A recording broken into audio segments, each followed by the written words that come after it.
اعوذ باللہ من الشیطان الرجیم بسم اللہ الرحمن الرحیم اللہم صلی علی محمد وعلی آل محمد کما صلیت علی ابراہیم وعلی آل ابراہیم انکا حمید مجید۔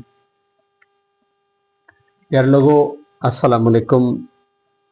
آج کی ہماری گفتگو کا موضوع ہے لیڈر کون ہوتا ہے، لیڈر کون بن سکتا ہے، کیا ہمارے بچے لیڈر بن سکتے ہیں؟ یہ ہمارا آج کا ٹاپک ہے۔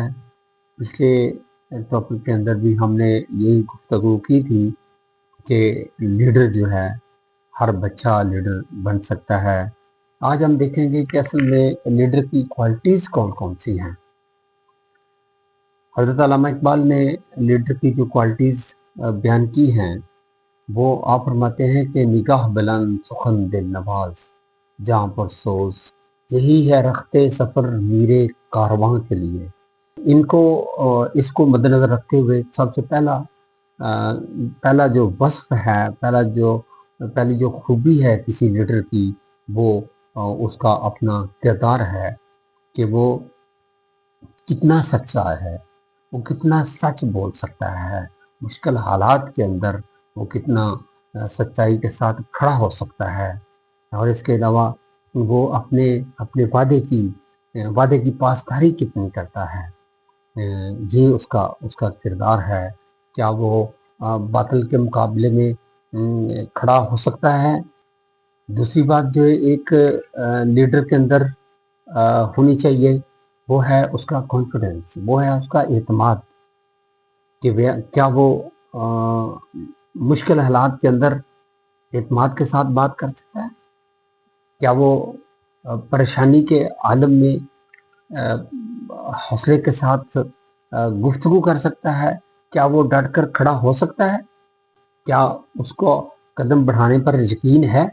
تیسری بات ہے لیڈر کے اندر اس کا ویژن، کہ اس کی عقابی نگاہ، جس مستقبل کے اوپر اس کی نظر کیسی ہے، اور وہ آنے والے حالات کو کیسے دیکھتا ہے، وہ مشکلات کو کیسے دیکھتا ہے، اور وہ راستے کیسے نکالتا ہے۔ اور لیڈر کے لیے چوتھی بات ہے ڈسپلن، نظم و ضبط۔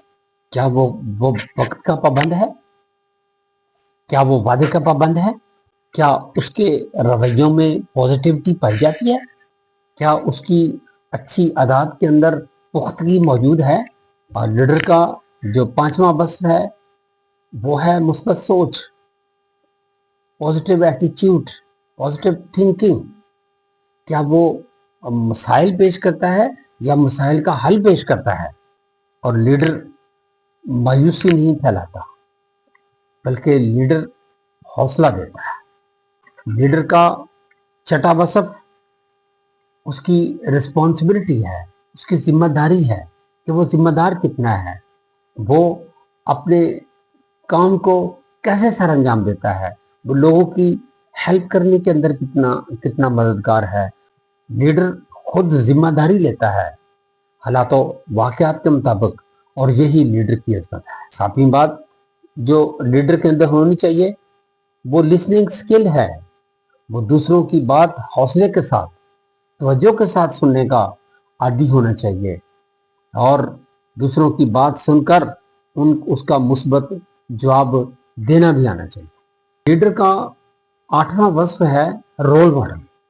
وہ مثالی کردار ادا کرتا ہے، وہ ہر قسم کے حالات کے اندر اپنے آپ کو پیش کرتا ہے، اور وہ خود کر کے دکھاتا ہے۔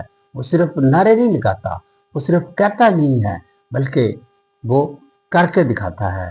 اور آٹھویں خوبی، آٹھواں وصف اسی لیڈر کا یہ ہے کہ وہ انصاف پسند ہوتا ہے۔ لیڈر کرسیوں پر حکومت نہیں کرتا، لیڈر دلوں پر حکومت کرتا ہے۔ دسواں اور آخری وصف لیڈر کے اندر یہ ہے کہ وہ اپنے ساتھ چلنے والے لوگوں کو لیڈر بنا دیتا ہے، وہ ایمپاورمنٹ کا قائل ہے۔ وہ کسی کو روک کر نہیں رکھتا، اپنے ساتھ دوڑاتا ہے اور ان کے ساتھ دوڑتا ہے، اور ان کو لیڈرشپ کی کوالٹیز دے دیتا ہے، اور ہر ایک کو لیڈر بنانے کی کوشش کرتا ہے. اور میں یہاں پر یہ بات کرنا چاہتا ہوں کہ ہمارا بچہ ہی کل کا لیڈر ہے، اور وہ بچہ جس کو ہم چھوٹا سمجھتے ہیں، اس کی کوالٹیز کو، اس کے اوصاف کو، اس کی عادات کو ہمیں دیکھنا چاہیے. مثال کے طور پر استاد جو ہے وہ کلاس کے اندر کسی بچے کو مانیٹر بناتا ہے تو بلا شبہ اس کے اندر کوالٹیز موجود ہیں. مانیٹر آپ کا لیڈر ہے، اور وہ لیڈ کرتا ہوا آگے چلتا جاتا ہے. وہ کسی نے پوچھا تھا کہ لیڈر کا تعلق کسی خاص فیملی یا کسی خاندان کے ساتھ ہوتا ہے؟ تو اس کا جواب یہ ہے کہ لیڈر کسی خاص خاندان کا، کسی خاص فیملی کا نہیں ہوتا، بلکہ لیڈر کے اوصاف ہر شخص کے اندر موجود ہوتے ہیں. ضرورت صرف اس امر کی ہے کہ ہم بحیثیت معاشرہ، بحیثیت استاد اور بحیثیت والدین کسی کوالٹیز کو دیکھ سکیں تاکہ وہ کل کلاں لوگوں کو لیڈ کر سکے. اللہ آپ کا حامی و ناصر ہو. آپ کی سماعتوں کا شکریہ.